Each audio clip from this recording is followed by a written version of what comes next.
नमस्कार साथियों। जब से भारत में सीए आया है और हाल ही में जब से भारत सरकार ने सीए की नोटिफिकेशन जारी करी है, तभी से लगातार विपक्ष एक ही राग अलाप कर एक फेक नैरेटिव चलाने की कोशिश कर रहा है कि इस कानून से भारतीय मुसलमान की नागरिकता छीनकर उन्हें भारत से बाहर भेज दिया जाएगा। इस प्रकार का भ्रम और झूठ विपक्ष लगातार फैलाने की कोशिश कर रहा है और भारत सरकार एक नहीं हजार दफा इस बात को स्पष्ट कर चुकी है कि ये नागरिकता देने का कानून है, नागरिकता लेने का कानून नहीं है। पहली बात। दूसरी बात, इस कानून से भारतीय मुसलमान का तो कोई लेना देना ही नहीं है। खैर, पाकिस्तान, अफगानिस्तान और बांग्लादेश जो मुस्लिम बहुल देश हैं, यहां पर जो परसिक्यूटेड माइनॉरिटीज हैं, यानी जो अल्पसंख्यक है, जिनको प्रताड़ित किया जाता है, जैसे कि हिंदू, जैन, सिख, ईसाई, बौद्ध और पारसी, जिनको वहां पर प्रताड़ित किया जाता है और वो 2014 से पहले भारत में आए हैं, उनको नागरिकता भारत देगा। क्योंकि आप कुछ आंकड़े समझिए, 1951 में पाकिस्तान में हिंदूज की जो परसेंटेज थी वो थी 16%। आज उसकी परसेंटेज सिर्फ 1-1.5% रह गई है पाकिस्तान में हिंदुओं की।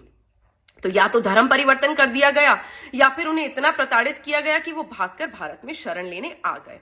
बांग्लादेश में भी कुछ ऐसा ही हुआ। 1951 में अराउंड 23% हिंदूज थे बांग्लादेश में। आज बांग्लादेश में जो हिंदूज की परसेंटेज है वो कुछ 7-8% है। तो आप खुद सोचिए कि उनको इतना प्रताड़ित किया जा रहा है कि या तो वो भाग कर शरण लेते हैं भारत में या फिर उनका धर्म परिवर्तन कर दिया जाता है। तभी लगातार हिंदूज की परसेंटेज बांग्लादेश में और पाकिस्तान में कम होती जा रही है। अब ये लोग ये भी पूछ रहे हैं, जो तथाकथित सेक्युलर और अपने आप को बहुत ही स्मार्ट समझते हैं, कि क्यों इसमें मुसलमान को इंक्लूड नहीं करा गया।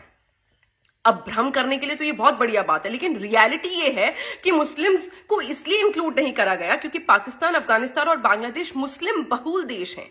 क्या आप ये कह रहे हैं कि मुसलमान देश में ही मुसलमान को प्रताड़ित किया जाता है और वो भारत में शरण लेने आते हैं और उन्हें भारत में नागरिकता दे देनी चाहिए?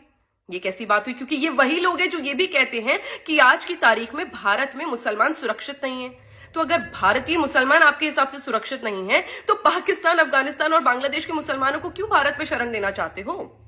और ये बात आप हिंदुस्तान में बैठ के कैसे कह सकते हो कि पाकिस्तान, अफगानिस्तान और बांग्लादेश के मुसलमान भारत में आना चाहते हैं? क्योंकि अगर आप ये पाकिस्तान, अफगानिस्तान और बांग्लादेश में जाकर बात कहेंगे ना कि आप यहां पर प्रताड़ित हैं और आप भारत में आ जाइए, तो वो खुद आपको कोड़े मारेंगे, क्योंकि आप उनके देश के बारे में गलत बोल रहे हैं, उन्हीं के धर्म के बारे में गलत बोल रहे हैं। तो ये बोलना बंद कर दीजिए। ये उन्हें कहने दीजिए कि वो भारत सरकार में, मोदी सरकार में ज्यादा सुरक्षित फील करेंगे, ना कि उन देशों में जहां पर वो खुद ही अल्पसंख्यक नहीं बहुसंख्यक हैं।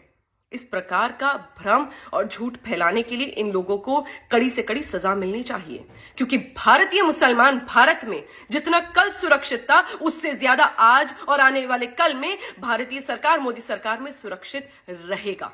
याद रखिएगा।